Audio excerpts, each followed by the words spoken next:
Hello प्यारे बच्चों, आज हम प्रश्नावली 3.5 सॉल्व करेंगे। तो चलिए हम देखते हैं कि पहला क्वेश्चन क्या है।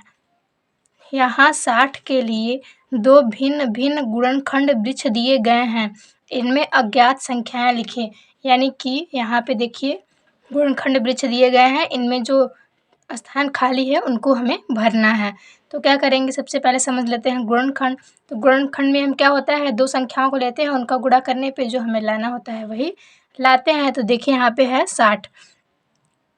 अब दो संख्याओं को लेना है और गुणा करके 60 लाना है। तो यहाँ पे देखिए दिया है 6 और यहाँ पे दिया है 10। तो जब 10 में 6 का गुणा होगा तो कितना हो जाएगा, 60 हो जाएगा। तो देखिए अब यहाँ पे दिया है 6, तो अब हमें क्या करना है, यहाँ पे 2 दिया गया है, तो हमें अब 2 में किससे मल्टीप्लाई कर दें कि यहाँ पे 6 हो जाए, तो हमें यही भरना है। तो अगर हम 2 में 3 का मल्टीप्लाई कर देंगे तो यहाँ पे 6 हो जाएगा, तो यहाँ कितना हो जाएगा हमारा 3 हो जाएगा। इसी तरीके से देखिए यहाँ पे है 10 और यहाँ पे दिया गया है 5। हम 5 में कितने का मल्टीप्लाई करें कि 10 हो जाए, तो अगर हम 5 में 2 से मल्टीप्लाई कर देंगे तो 10 हो जाएगा। तो यहाँ मेरा कितना हो जाएगा, यहाँ पे 2 हो जाएगा। चलिए हम अगला देखते हैं। तो देखिए यहाँ पे 60 दिया है और यहाँ पे दिया है 30, और 30 में हम क्या मल्टीप्लाई करें कि 60 आ जाए। तो अगर हम 30 में 2 से मल्टीप्लाई कर देंगे तो 60 हो जाएगा। तो देखिए यहाँ पे कितना हो जाएगा, 2 हो जाएगा।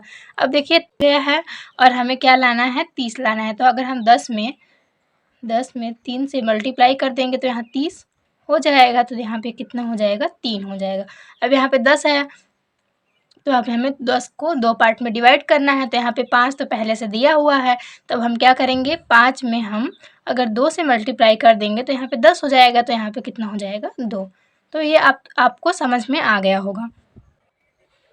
देखिए हमारा अगला क्वेश्चन है, एक भाज्य संख्या का अभाज्य गुणनखंड में किन गुणनखंडों को सम्मिलित नहीं किया जाता। तो सबसे पहले हम जान लेते हैं कि भाज्य संख्या क्या होती है और अभाज्य संख्या क्या होती है। तो देखिए भाज्य संख्याएं हमारी क्या होती हैं, 4 हो गया, 6, 8,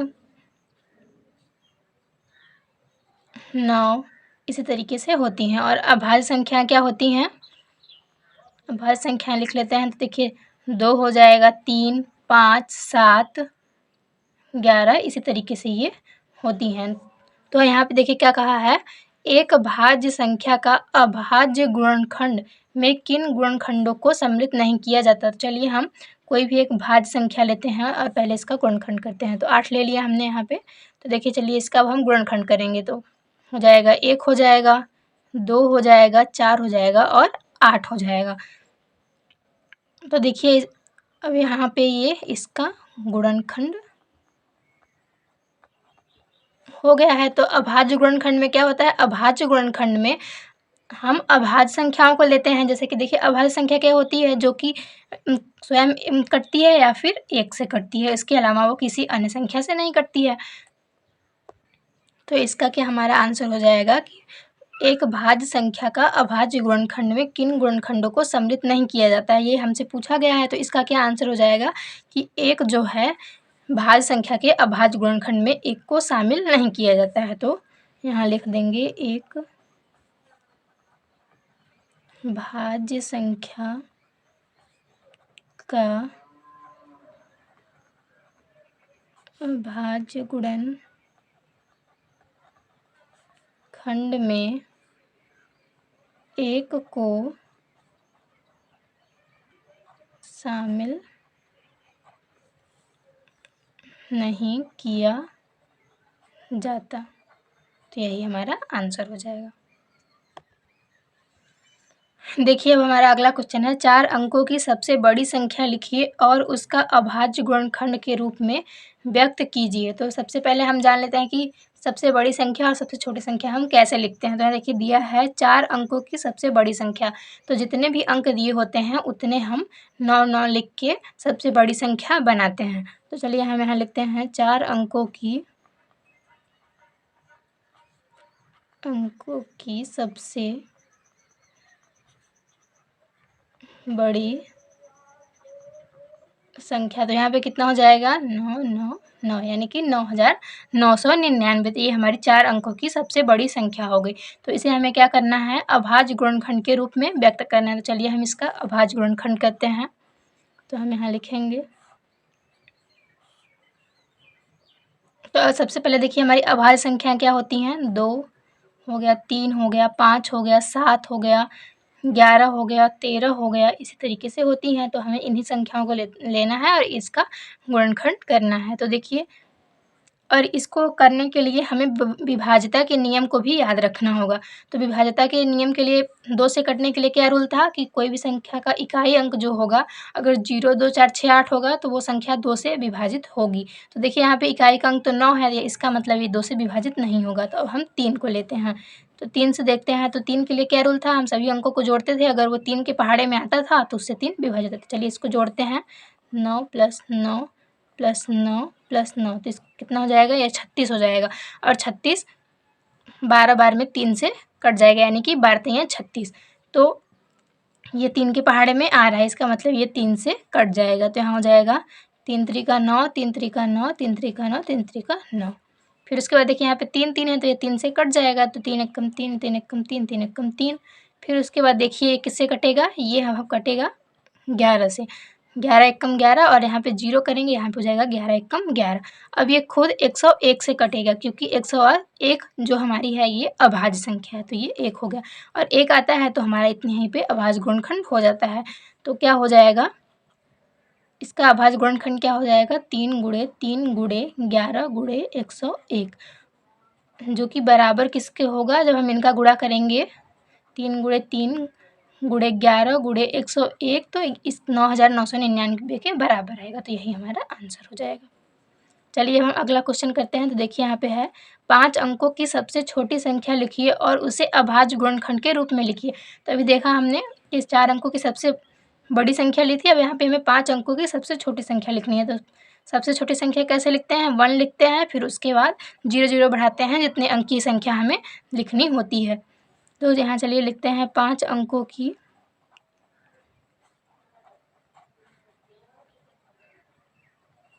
सबसे छोटी संख्या, तो क्या हो जाएगा 1 0 0 0, 1 2 3 4 5, 1 लेते हैं, फिर उसके बाद जब तक 5 ना आ जाए उस 0 हम बढ़ाते रहते हैं। तो चलिए अब हम इसका अभाज्य गुणनखंड करते हैं।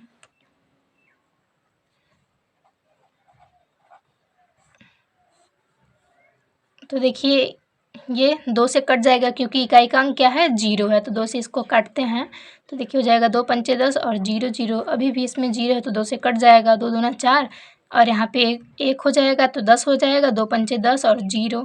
फिर उसके बाद देखिए कितना हो जाएगा, 2 एकम 2, 2 दूना 4 और 2 पंचे 10। देखिए यहाँ पे एक और 0 है, 5 अंकों की है ना, हमने यहाँ पे एक 0 छोड़ दिया था, तो यहाँ पे देखिए 0 हो जाएगा। तो यहाँ पे भी एक 0 आ जाएगा। अब देखिए अभी भी 0 है, तो ये 2 से कटेगा, तो यहाँ पे हो जाएगा 2 छक्का 12, 2 दूना 4, 2 पंचे 10। अब देखिए ये 2 से नहीं कटेगा, क्योंकि इकाई का अंक 0 2 4 6 8 होना चाहिए, अभी हमने विभाज्यता के नियम में पढ़ा था। तो देखिए अब यहाँ पे इकाई का अंक क्या है, 5 है, तो इसका मतलब ये 5 से कट जाएगा। तो चलिए करते हैं, 5 एकम 5, तो यहाँ एक बचा, तो यहाँ हो जाएगा 12, तो 5 दूना 10, 5 पचे 25। अभी भी ये देखिए 5 से कट जाएगा, 5 दूना 10, 5 पचे 25। अब यहाँ 25 है, अब देखिए यहाँ पे कितना हो जाएगा, 5 पचे 25 और 5 एकम 5। तो देखिए ये अभाज्य गुणनखंड हो गया है। तो ये कितना हो जाएगा, 2 × 2 × 2 × 2 × 5 × 5 × 5 × 5। तो यही इसका अभाज्य गुणनखंड हो जाएगा। देखिए हमारा अगला क्वेश्चन है, 1729 के सभी अभाज्य गुणनखंड ज्ञात कीजिए और उन्हें आरोही क्रम में व्यवस्थित कीजिए। अब 2 क्रमागत अभाज्य गुणनखंडों में यदि कोई संबंध है तो लिखिए। देखिए हमें क्या करना है, सबसे पहले 1729 है, इसका अभाज्य गुणनखंड निकालना है, फिर उसके बाद उन्हें आरोही क्रम में लिखना है, और अगर उनमें कोई रिलेशन हो तो हमें वो संबंध बताना है। तो चलिए सबसे पहले क्या करते हैं, 1729 का अभाज्य गुणनखंड करते हैं। तो देखिए यहाँ पे ये तो 2 से नहीं कटेगा, क्योंकि इकाई का अंक 0 2 4 6 8 होना चाहिए, विभाज्यता के नियम में भी हमने पढ़ा था। फिर उसके बाद देखिए अब 3 के लिए क्या रूल होता है, सभी अंकों को जोड़ते हैं, अगर वो 3 के पहाड़े में आता है तो 3 से कटता है। तो चलिए इसको जोड़ के देख लेते हैं। 1 + 7 + 2 + 9, तो इसको जोड़ेंगे तो कितना जाएगा, 7 1 8 8 2 10 19 आ रहा है। तो 19 3 के पहाड़े में नहीं आता है, इसका मतलब ये 3 से नहीं कटेगा। फिर उसके बाद देखिए ये 5 से नहीं कटेगा। अब चलिए इसको हम 7 से देखते हैं, तो ये 7 से कट जाएगा। तो देखिए कितना हो जाएगा, 7 दूना 14। अब यहाँ 17 था तो यहाँ पे 14 घटेगा तो 3 बचेगा, तो यहाँ हो जाएगा 32। तो हो जाएगा 7 चौके 28, 28 और 32 में से 28 घटेगा तो फिर 4 हो जाएगा, यहाँ पे हो जाएगा 7 7 49। अब देखिए किससे कटता है, देखिए अब हमारा ये कट जाएगा 13 से, तो ये हो जाएगा 13 एकम 13। फिर उसके बाद कितना हो जाएगा, 13 9 170। चलिए देखिए यहाँ पे भाग ले देते हैं, तो ये देखिए कितना हो जाएगा, 247 है। तो यहाँ पे 13 एकम 13 हो जाएगा, और 4 में से 3 जाएगा तो 1, 2 में से 1 जाएगा तो 1, हो जाएगा 7। तो 13 9 117। तो यहाँ ये देखिए कट गया। अब यहाँ ये 19 अभाज्य संख्या है तो 19 से ही कटेगा। तो देखिए अब ये हमारा अभाज्य गुणनखंड हो गया है। तो ये कितना हो जाएगा, 7 गुणे 13 गुणे 19। तो देखिए इसमें इसको आरोही क्रम में लिखना था, तो ये आरोही क्रम में है। अब देखना क्या है यहाँ पे, देखिए अब दो क्रमागत अभाज्य गुणनखंडों में यदि कोई संबंध है तो लिखिए। तो देखिए यहाँ पे इसको अगर देखें तो 7 6 13, 6 का अंतर है, यहाँ पे भी 6 का अंतर है। तो दोनों यहाँ लिखेंगे हम, दो क्रमागत अभाज्य गुणन खंडों में 6 का अंतर है। देखिए हमारा अगला क्वेश्चन है, 3 क्रमागत संख्याओं का गुणनफल सदैव 6 से विभाज्य है, कुछ उदाहरण लेकर इस कथन का सत्यापन कीजिए। तो देखिए यहाँ पे कह रहा है 3 क्रमागत संख्याओं का गुणनफल सदैव 6 से विभाज्य है, मतलब यहाँ पे बताया है कि 3 क्रमागत संख्याओं का जो गुणनफल होगा वो 6 से विभाज्य होगा। इसको हमें कुछ उदाहरण लेकर समझाइए और इसका सत्यापन कीजिए। तो चलिए हम पहले यहाँ पे संख्याओं को लिख लेते हैं। तो 1 2 3 4 5 6 7 8 9। तो देखिए ये हमारी क्रमागत संख्याएं हो गई। अब हमको इनमें 3 3 क्रमागत संख्याओं को लेना है और उनका गुणनफल करना है और देखना है कि वो 6 से विभाज्य हैं कि नहीं। तो चलिए हम इनको ले लेते हैं 1 2 3। तो 1 गुणे 2 गुणे 3 कराएंगे तो कितना होगा, 6 हो जाएगा। और जो हमारा 6 है ये 6 से विभाज्य है। 6 कम 6, देखिए ये कट जा रहा है। फिर चलिए हम और 3 क्रमागत संख्याओं को लेते हैं, 2 3 4 ले लें। 2 गुणे 3 गुणे 4, तो देखिए इनका गुणा कराएंगे तो 2 3 6, 6 चौके 24, और हम 24 में भाग देंगे 6 से, तो 6 चौके 24, ये कट जा रहा है। फिर चलिए हम एक और उदाहरण ले लेते हैं। तो यहाँ पे देखिए हो जाएगा 3 4 5। तो यहाँ पे हो जाएगा 3 गुणे 4 गुणे 5, 3 चौके 12, 12 पंचे 60। तो इसमें भी 6 का भाग देखिए चला जाएगा, 6 कम 6 हो जाएगा। फिर उसके बाद 0, यानी कि ये इतना हो जाएगा। अब ये आपको समझ में आ गया। चलिए हम एक और एग्जाम्पल लेके समझ लेते हैं। तो देखिए यहाँ पे लेते हैं 4 5 6। तो 4 5 6 का गुणा कराएंगे तो कितना हो जाएगा, 4 गुणे 5 गुणे 6, 4 पंचे 20, 20 छक्का 120। तो 120 जो है 6 से कट जाएगा। तो देखिए कितना हो जाएगा, 6 दूना 12। अब ये आपको समझ में आ गया होगा। चलिए हम अगला करते हैं। अगला क्वेश्चन है, दो क्रमागत विषम संख्याओं का योग 4 से विभाज्य है, कुछ उदाहरण लेकर इस कथन का सत्यापन कीजिए। तो देखिए इसमें क्या कह रहा है, दो क्रमागत विषम संख्याओं। तो चलिए सबसे पहले विषम संख्याओं को लिख लेते हैं। तो विषम संख्याएं क्या होती हैं हमारी, 3 होती है, 5 होती है, 7 होती है, 9 होती है, 11 होती है, इसी तरीके से और हमारी विषम संख्याएं होती हैं। तो इनमें क्या कहा है, दो क्रमागत विषम संख्याओं का योग 4 से विभाज्य होता है, इसको कुछ उदाहरण द्वारा समझाइए। हम दो क्रमागत विषम संख्याओं को लेते हैं और उनको जोड़ते हैं और उसमें देखते हैं कि वो 4 से विभाज्य है कि नहीं। तो चलिए हम 3 5 को ले लेते हैं पहले। तो 3 + 5 कितना हो जाएगा, 8 हो जाएगा। तो इसमें अगर हम 4 से भाग देंगे तो ये कट जाएगा, 4 दूना 8। चलिए अब हम दो और संख्याएं ले लेते हैं, तो ये 5 7 ले लेते हैं, तो यहाँ हो जाएगा 5 + 7 12। इसमें भी 4 से भाग चला जाएगा, 4 तियाँ 12। तो चलिए कुछ एग्जाम्पल्स और ले लेते हैं, तो इनको ले लेते हैं। तो ये कितना है, 7 + 9 कितना हो जाएगा 16। इससे भी 4 से भाग देंगे तो चला जाएगा 4 चौके 16। यानी कि ये इसमें यही आपको कहना था कि कुछ उदाहरण देकर इस कथन का सत्यापन कीजिए। ये कथन सही है, बस इसको हमें क्या करना था, कुछ उदाहरण लेकर इसका सत्यापन करना था।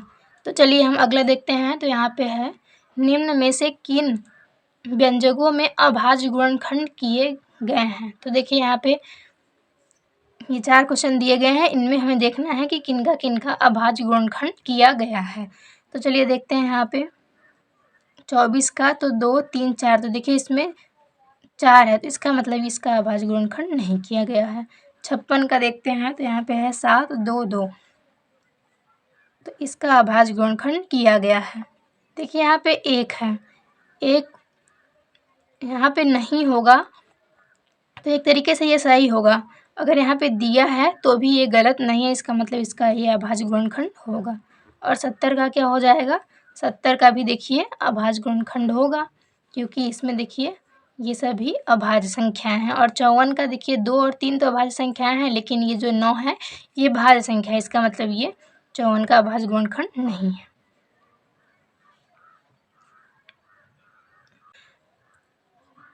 अगला क्वेश्चन है, संख्या 18 2 और 3 दोनों से विभाज्य है। यह 2 × 3 = 6 से भी विभाज्य है। इसी प्रकार एक संख्या 4 और 6 दोनों से विभाज्य है। क्या हम कह सकते हैं कि वह संख्या 4 × 6 = 24 से भी विभाज्य होगी? यदि नहीं तो अपने उत्तर की पुष्टि के लिए एक उदाहरण दीजिए। तो देखिए यहाँ पे कहा है कि जो हमारी संख्या 18 है ये 2 से भी विभाज्य है और 3 से विभाज्य। चलिए देखते हैं। तो 2 से हम 18 में भाग देंगे तो कितना जाएगा, 2 × 18। ये 2 से देखिए विभाज्य है, और 3 से देखते हैं तो 3 × 6 = 18, ये 3 से भी विभाज्य है। तो अब देखते हैं 2 × 3 या बराबर 6 से भी ये विभाज्य है। तो चलिए हम 6 से भी देख लेते हैं। तो ये 6 × 18 यानी कि ये 6 से भी विभाज्य है। तो यहाँ पे कहा है कि इसी प्रकार एक संख्या 4 और 6 दोनों से विभाज्य है। क्या हम कह सकते हैं कि वह संख्या 4 × 6 24 से विभाज्य है?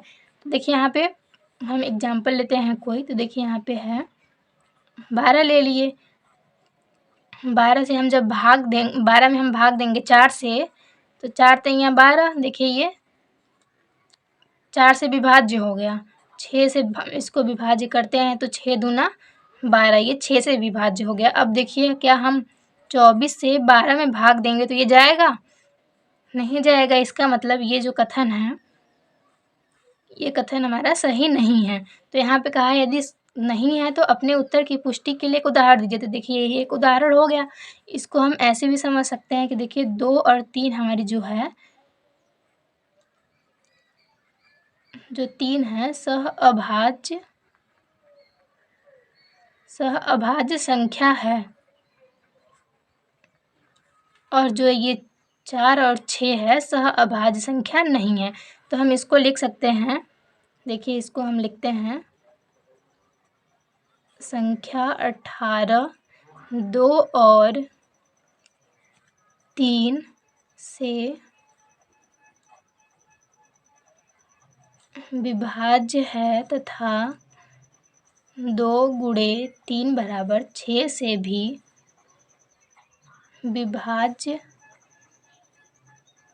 विभाज्य है, क्योंकि 2 3 सह अभाज्य संख्या है, लेकिन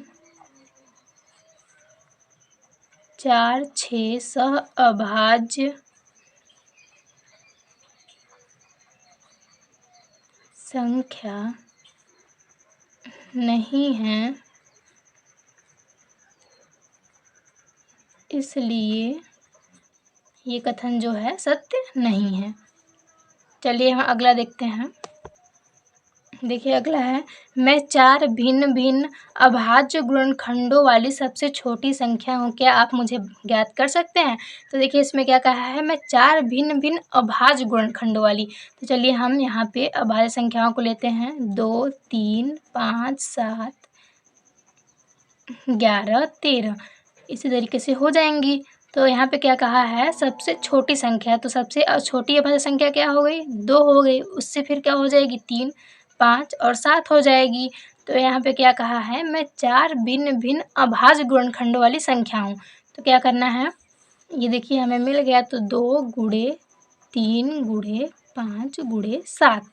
तो इनका हम चलिए गुणा कराते हैं, 2 तिया 6, 6 पंचे 30 और 30 में 7 का गुणा होगा तो कितना हो जाएगा, 3 सते 21, 210। यानी कि वो संख्या जो है 210 है। यही हमारा आंसर हो जाएगा।